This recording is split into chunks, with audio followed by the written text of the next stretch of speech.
যে আপনারা জানেন মাতা মেরির কোলে যে বিশ্ববিখ্যাত শান্তির দূত জিসাস খ্রিস্টের জন্ম হয়েছিল। আজকে আমরা দলমত নির্বিশেষে বিভিন্ন ধর্মাবলম্বী মানুষ যারা আছেন তারা এই দিনটাকে স্মরণ করছি, এবং এই ক্ষেত্রে কেউ কেউ ভ্রমণে যাচ্ছেন, চার্চে যাচ্ছেন, কেক খাচ্ছেন, মিষ্টি খাচ্ছেন, কারণ এর সাথে আমাদের পৌষ মাসটাও চালু হয়ে গেছে, কেউ পিঠে পুলি খাচ্ছে। এই দিনটার মাহাত্ম্য অনেক বেশি বিস্তারিত বলতে গেলে পরে সেই দেশের আর্থসামাজিক পরিকাঠামোর কথা অনেক বলতে হয়, সময় সংক্ষেপ।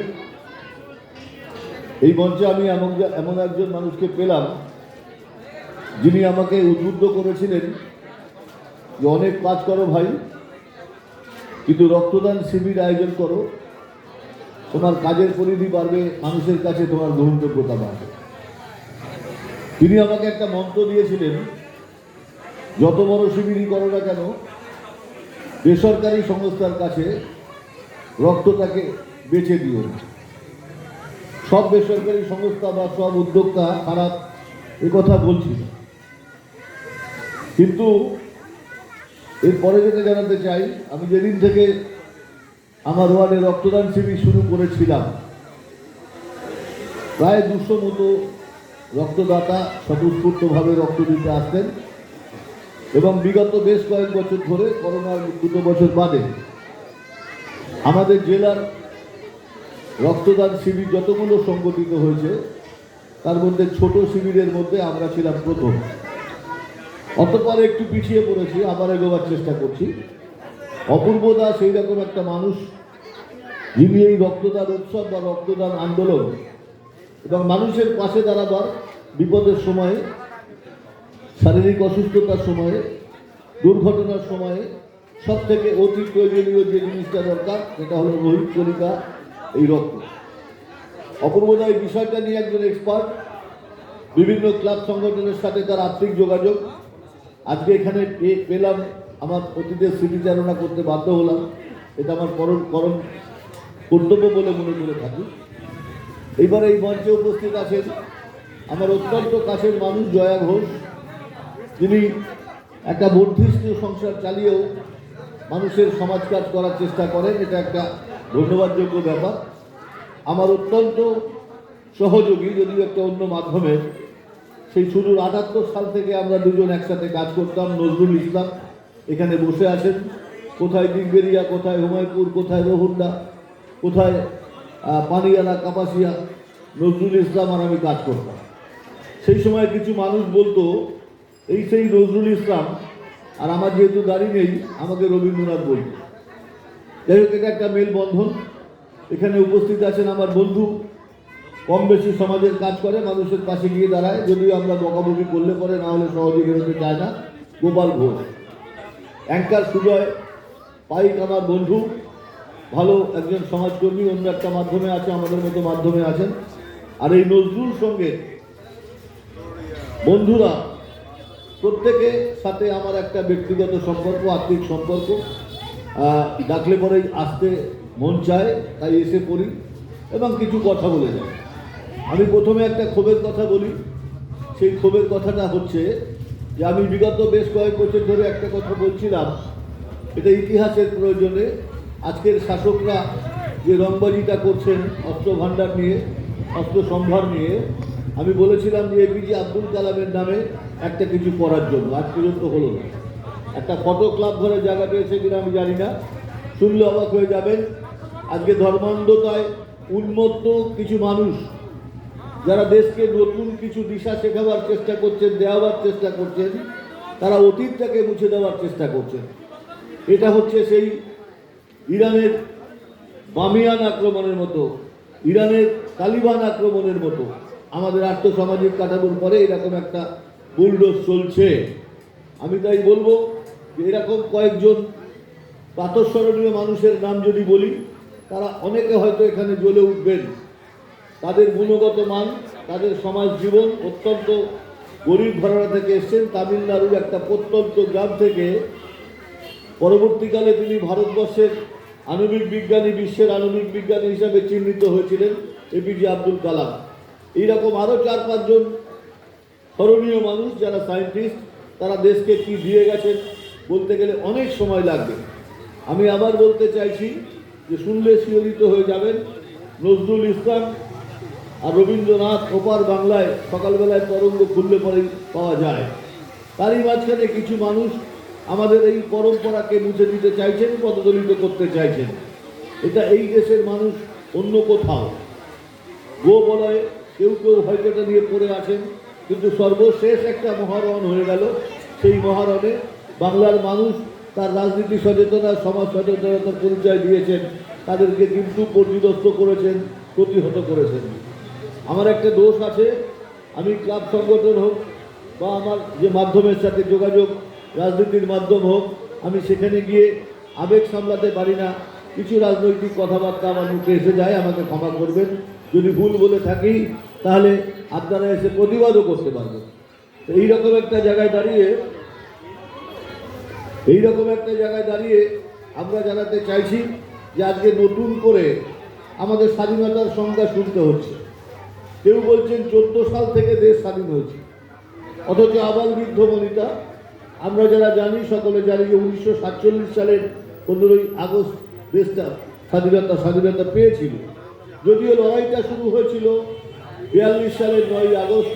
আমার নিজের ধারণায় যদি 42-এর 9ই আগস্ট না আসতো তাহলে এ দেশ কিন্তু স্বাধীন হতো না।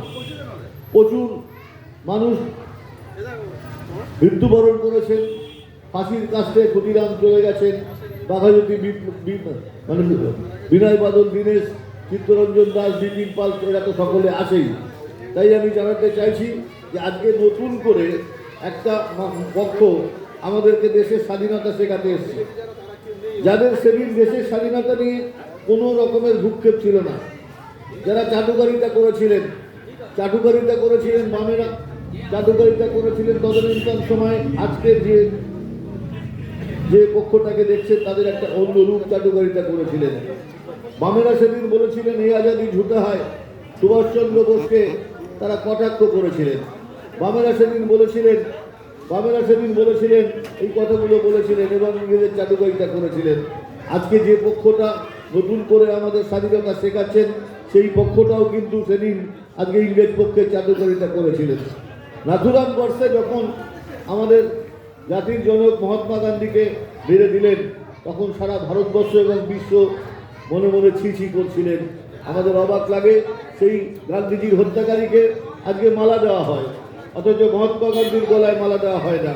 পৃথিবী যখন উত্তাল আণবিক শক্তিতে, উত্তর কোরিয়া, দক্ষিণ কোরিয়া, ইসরায়েল, বিভিন্ন জায়গাতে, তখন আমরা দেখেছি যে বিশ্বের একটা মহল যারা রাষ্ট্রসংঘে আছেন, যারা এই সমাজ প্রেক্ষাপটে যারা সারা জীবন চিন্তা ভাবনা করে গেছেন, যারা সেফোলজিস্ট, যারা এই সমস্ত ব্যাপারের সাথে জড়িত আছেন, তারা এখনও গান্ধীজিকে স্মরণ করে থাকেন। আপনারা জানেন যে দক্ষিণ আফ্রিকা থেকে ভদ্রলোক আমাদের দেশে এসেছিলেন, আইনজীবী ছিলেন।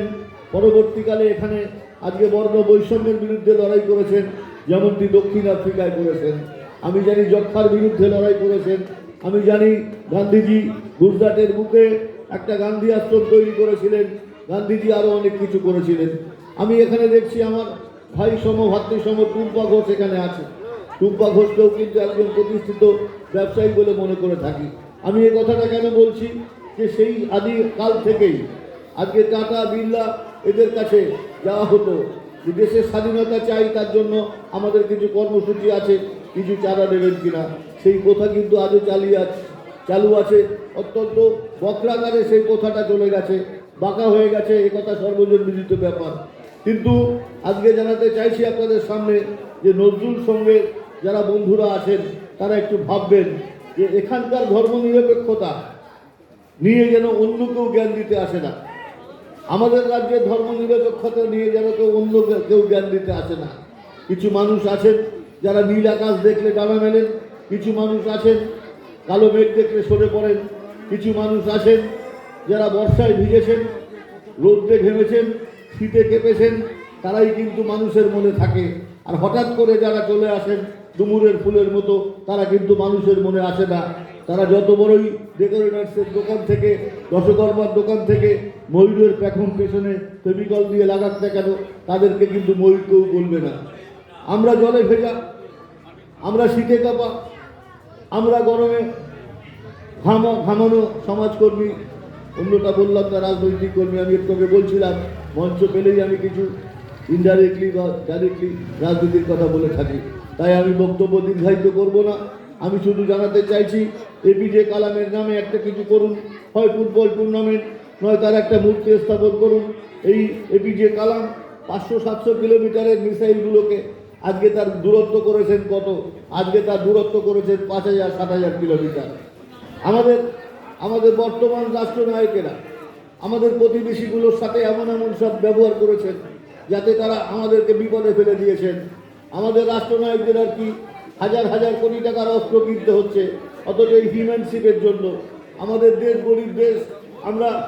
আমাদের পূর্বেকার যে শান্তিনীতি, আমাদের পূর্বেকার যে বিদেশ নীতি সম্পর্কে বর্তমান বিদেশমন্ত্রী জয়শঙ্করও বলেছিলেন যে আমরা রাষ্ট্রসংঘে আমাদের স্থায়ী সদস্যপদ পেলাম নেহেরুর পঞ্চশীল নীতির কারণেই, কিন্তু সে সমস্ত কেউ পাত্তা দেয় না।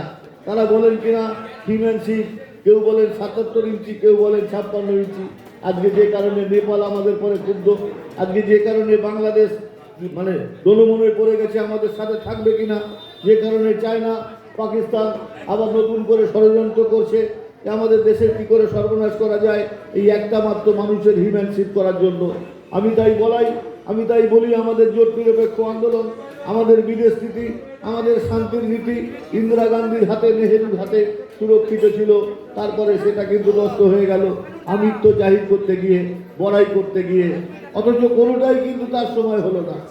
আমি দেখছিলাম একদিন পার্লামেন্টে কেউ একজন সাংসদ বক্তব্য রাখছেন, মিসেস ঠাকুর বক্তব্য রাখছেন, চুলটা পেকে গেছেন, বয়স্ক মানুষ সামনে বসে আছেন বর্তমান রাষ্ট্রনেতা, চিৎকার করে বলছেন আর চুপচাপ बैठाइए कुछ बात नहीं बोलिए कौन से किया। এই বিভিন্ন রকমের ইনস্টিটিউটগুলোর নাম বলছেন, একটা কথাও বলতে পারেননি। যা ছিল সব বিক্রি হয়ে গেল। আমার মনে হয় আগামী চৈত্র মাসের মধ্যে সর্বজন বিদিত আমাদের বাংলায় সেল হয় 20%, 50% ডিসকাউন্টে। আমার মনে হয় আগামী চৈত্র মাসের মধ্যে আমার বাংলার সম্পদগুলো, আমার দেশের সম্পদগুলো বিক্রি সেল সম্পন্ন হয়ে যাবে এবং প্রত্যক্ষভাবে বন্ধুদের কাছে জলের দামে ফলের রসের মতো বিক্রি হয়ে যাবে আমাদের সম্পদগুলো। অনেক কথা বলে ফেললাম রক্তদান নিয়ে। অপূর্বদা বলবেন, আমি দেখছি আমাদের মুখ্য পৌর প্রশাসক নিমাই ঘোষ এসছেন। আমি শুধু একটা কথা জানাতে চাই, স্বাধীনতার পরে এতগুলো বছর কেটে গেছে, এখন আর ধর্মান্ধতা মানায় না। কারণ এই মধ্যমগ্রামের বাজারে 3টে বাজার ছিল, এই মধ্যমগ্রামে হয়তো 2টো স্কুল ছিল, এই মধ্যমগ্রামে একটাও কলেজ ছিল না। এই মধ্যমগ্রামে হরিপদ বিশ্বাসের তৈরি করা একটা কলেজ ছিল, সহযোগীরা ছিলেন। আজকে এখানে বাজারের সংখ্যা বেড়েছে, আজকে এখানে জনসংখ্যা বেড়েছে। ওপার থেকে আমরা এসেছি, এখানে মন্দির ছিল, মন্দিরের সংখ্যা বৃদ্ধি পেয়েছে। এখানে মসজিদ ছিল, মসজিদের সংখ্যা বৃদ্ধি পেয়েছে। আমাদের সমাজের কিছু টিকিয়ালা মানুষ সংখ্যায় খুব সীমিত, আর অন্যদিকে যারা আছেন, যারা দাঁড়িয়ালা মানুষ, তারাও সংখ্যায় খুব সীমিত। এই মানুষগুলোর কারণে আমাদের এই সম্প্রীতির বন্ধনটা মাঝে মধ্যে দ্বিখণ্ডিত হয়ে যায়, তখনই দেশে উত্তেজনা হয়ে যায়। আমি তাই জানাতে চাইছি যে আজকে আমাদের এই যে মিলন ক্ষেত্র পশ্চিম বাংলা, এখানে অনেক বিতর্ক আছে, এখানে অনেক পক্ষ আছে। আমি জানি না তারা সুস্থ কিনা, কিন্তু তারা যেটা করছে আমি তাদেরকে বলবো তারা অসুস্থ, এবং তারা যেটা করছে তারা অসুস্থ বিরোধিতা করছে। সুস্থ বিরোধিতা করলে এই বাংলা এখন ভারতবর্ষের লোকসভা থেকে আমরা যে সার্টিফিকেটগুলো পাই সেটা নিশ্চয়ই টাকা দিয়ে পাই না। গ্রাম উন্নয়নের ক্ষেত্রে, নগর উন্নয়নের ক্ষেত্রে, পানীয় জলের ক্ষেত্রে, সড়ক যোজনার ক্ষেত্রে, কর্মসংস্থানের ক্ষেত্রে অনেক গ্লানি আছে। কিন্তু এই ভয়াবহ করোনার মধ্যেও কেন্দ্রীয় সরকারের যে তথ্য, সেই তথ্য হচ্ছে বাংলায় বেকারত্বের হার জাতীয় গড়ের থেকে অনেক কম। এটা আমাদের কোনো পক্ষ থেকে প্রচার করা হচ্ছে না। তখন গর্ববোধ হয়, এত প্রতিকূল অবস্থা, এত সংকীর্ণ অবস্থা, এত বড় একটা মহামারী, তার মধ্যেও বাংলা এই সমস্ত কাজগুলো করতে পেরেছে। তারা বলছেন, ভারতবর্ষের কেন্দ্রে যারা বসে আছেন তারা বলছেন। তাই আমি এখানে সকলকে উপস্থিত থাকার জন্য আমি দেখছি আমার অত্যন্ত কাছের মানুষ, যার কাছে দীর্ঘ 22 বছর আমি একটা ব্যাগ নিয়ে ঘুরে বেরিয়েছি। আমি মনে করেছিলাম যে রাজনীতিটা করি, কিন্তু একটা নির্দিষ্ট পেশা রেখে করতে হবে। কেউ যেন বলতে না পারে যে একটা বেকার ছেলে সে রাজনীতি করে ডানা মেলেছে, কেউ যেন বলতে না পারে একটা বেকার ছেলে রাজনীতি করে বাহাদুরি করছে। তাই মাননীয় সত্যব্রত ঘোষ এখানে আসছেন, আমি তাকে মঞ্চে আহ্বান করছি। আমার পুরনো দিনগুলোর কথা মনে পড়ে যাচ্ছে। দাদার বেদ বাক্য বলতেন, আজকে পারিশ্রমিক কালকে হবে। তাই এখানকার ছেলেদেরকে বলছি, যে কথাগুলো বললাম, কালাম সাহেবের নামে আপনারা কিছু একটা করুন, তাহলে শ্রদ্ধা জানানো হবে। পৃথিবীর মধ্যে এরকম অনেক কালাম সাহেবের মতো 5-7 জনের কর্মকাণ্ড শুনলে আপনারা অবাক হয়ে যাবেন। ডাক্তারবাবু যারা এসছেন রক্ত নিতে, একটা সামাজিক কাজ করতে, যারা রক্ত দিচ্ছেন তাদের সকলকে ধন্যবাদ জানাচ্ছি। সমাজে সবথেকে বড় দান হচ্ছে রক্তদান, এবং আপনি জানেন না যে জমিদান, ভূদান, অর্থদান তার থেকেও ছাপিয়ে যায় এই রক্তদান। ক্লাবে বসে তাস খেলা, ক্লাবে বসে ক্যারাম খেলা, এটা যেমন সাময়িক হতে পারে, কিন্তু তাস খেলা বা ক্যারাম খেলার বিতর্কিত রূপ যেন জন্ম না নেয়, বা তারই মাঝখানে মধ্যমগ্রাম সাব ডিভিশনে যদি আপনারা ফুটবলের একটা টিম দেন, ক্রিকেটের একটা টিম দেন, যেখানকার দায়িত্বে আমাদের রথীন ঘোষ আমাকে রেখেছেন, আমাদের আবেদনে আমাদের মাঠটা যেমন করেছেন। আমাদের কলকাতায় এইরকম মাঠ নেই, আগে বৃষ্টি হলে খেলা বন্ধ হয়ে যেত, এখন 4-5 থেকে স্যানিটেশন আছে। আমি তাই বলছি, আপনারা একটা টিম দিন আমাদের বসুনগরের সাব ডিভিশনে, মাঝে মধ্যে সাব ডিভিশনের খেলা পরিচালনা করার জন্য। খুব রেয়ার সত্যবাবুর কাছে আসি, দাদা কিছু সাহায্য করুন, তিনি কিন্তু করেন। তাই আমি বলবো যে সেই হঠাৎ করে নীল আকাশে অনেকে নাচানাচি করছিলেন, বাস্তবটা কিন্তু লুকিয়েছিল মানুষের মনের মধ্যে, যে মানুষ এই ধর্মান্ধতা চায় না, যে মানুষ চায় উন্নয়ন, যে মানুষ ধর্মান্ধতা চায় না, যে মানুষ চায় শিক্ষার উন্নয়ন। এই তো সেদিনের খবর। সারা ভারতবর্ষের মধ্যে পশ্চিমবঙ্গ প্রাথমিক শিক্ষায় প্রথম স্থান লাভ করেছে। এই তো সেদিনের খবর। আমাদের কলেজগুলো, আমাদের বিশ্ববিদ্যালয়গুলো, ন্যাকের যে রিপোর্ট হয়েছে, সেই ন্যাকের রিপোর্টে অধঃপতন ভারতবর্ষের অন্য কোথায় যাই হোক না কেন, পশ্চিমবাংলার কলেজগুলো, পশ্চিমবাংলার বিশ্ববিদ্যালয়গুলো স্মরণীয় জায়গায় আছে। তাই ধন্য মনে করি নিজেকে যে আমি এমন একটা পক্ষের সাথে আছি। সেদিন বলেছি অধঃপতনের শক্তি দীর্ঘদিন হয়ে গেল, তার সাথে লড়াই করছি। 78-এ হেরেছি, 83-তে হেরেছি, 88-তে হেরেছি, 93-তে হেরেছি, 98-তে হেরেছি, 2008-এ কিন্তু আপনাদের কাছে আসতে পেরেছি। আমরা কিন্তু পথ পরিবর্তন করিনি। কিন্তু একটুখানি নীল আকাশ পেলে পরে কেউ পাঁচিলের মাঝখানে বসে গেলেন এবং ভাবছেন কি করব। আমি দেখতে পাচ্ছি আমার আরেকজন মানে রাজনীতির গুরু রথীন ঘোষ, যিনি কাজের মানুষ, যিনি আমাদের কাজ শেখায়, তিনি আসছেন। এবং আমি এই মুহূর্তে আমার অনেক কথা বললাম, আবেগের কথা বললাম, এটাও বললাম যে আমি মঞ্চে গেলে পরে বন্ধু বান্ধবদের বলে দিই যে আমি ছোটোবেলা থেকে পলিটিক্যালি ডিভোকেটেড, 2-4টে রাজনীতির কথা হয়ে যাবে, হয়তো পরিমার্জিতভাবে বলবো, আমাকে ক্ষমা করবেন। সকলকে ধন্যবাদ জানিয়ে, রক্তদাতাদের ধন্যবাদ জানিয়ে, আমি সবাইকে ধন্যবাদ জানিয়ে আমার কথা শেষ করলাম। জয় হিন্দ।